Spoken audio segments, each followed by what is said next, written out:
महाराष्ट्रात व्यवसाय करत असलेली आर्या गोल्ड या कंपनीने एक चुकीची जाहिरात प्रसिद्ध केली होती।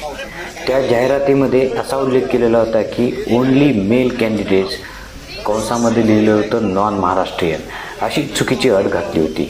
याची त्वरित दखल घेत मनसेच्या पदाधिकाऱ्यांनी चांगलेच त्या आर्या गोल्ड कंपनीला वठणीवर आणलेले आहे। पहा हा व्हिडिओ।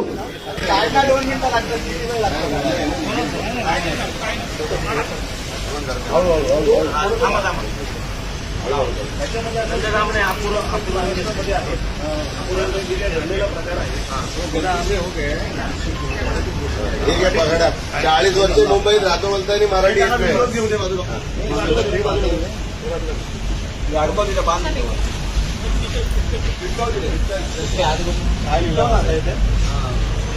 माझी कंपनी महाराष्ट्र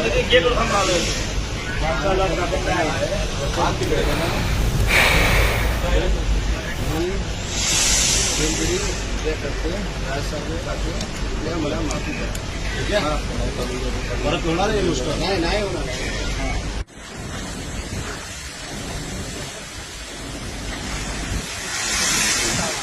नमस्कार, जय महाराष्ट्र। आज आपण अंधेरी या ठिकाणी आर्या गोल्ड या कंपनीजवळ आलेलो आहोत।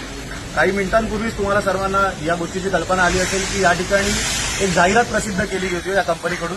त्या जाहिरातीमध्ये त्यांना जे मॅनेजर स्टाफ हवा होता तो स्टाफ मराठी नको असं त्यांनी त्याच्यामध्ये मुद्दाम नमूद केलं होतं। तुम्हाला सगळ्यांना माहिती असेल की काही दिवसांपूर्वी देखील एका आयटी कंपनीची जाहिरात देखील प्रसिद्ध झाली होती, त्याच्यामध्ये देखील अशाच पद्धतीचा मजकूर होता। त्यामुळे हा प्रकार सर्रास वाढतोय आणि महाराष्ट्र नवनिर्माण सेना या विषयाच्या विरोधात अतिशय तीव्र निदर्शनं करण्याच्या तयारीत आहे। त्याचीच आज तुम्ही झलक पाहताय। आज आम्ही या ठिकाणी त्या कंपनीला माफी मागायला लावलेली आहे आणि त्यांनी जाहीर राजसाहेबांची माफी मागण्याचं स्टिकर या ठिकाणी चिटकवलेलं आहे। मी या व्हिडिओच्या माध्यमातून इतर सर्व कंपन्यांना आजच जागृत करतो। या महाराष्ट्रामध्ये 80% भूमिपुत्रांना नोकऱ्या दिल्या गेल्या पाहिजेत अशा पद्धतीचा कायदा अस्तित्वात आहे। त्याच्याही उपर जाऊन आमच्या सगळ्या लोकांना जर का आमच्या जागेवरती रोजगार उभा राहत असेल तर त्याच्यावरती आमचा अधिकार आहे आणि त्याच्यासाठी आम्हाला कुठल्या कायद्याची देखील आवश्यकता नाही। त्यामुळे आजच सगळ्या कंपन्यांना आम्ही जागृत करतोय की असा प्रकार तुमच्या कंपनी बरोबर होऊ देऊ नका।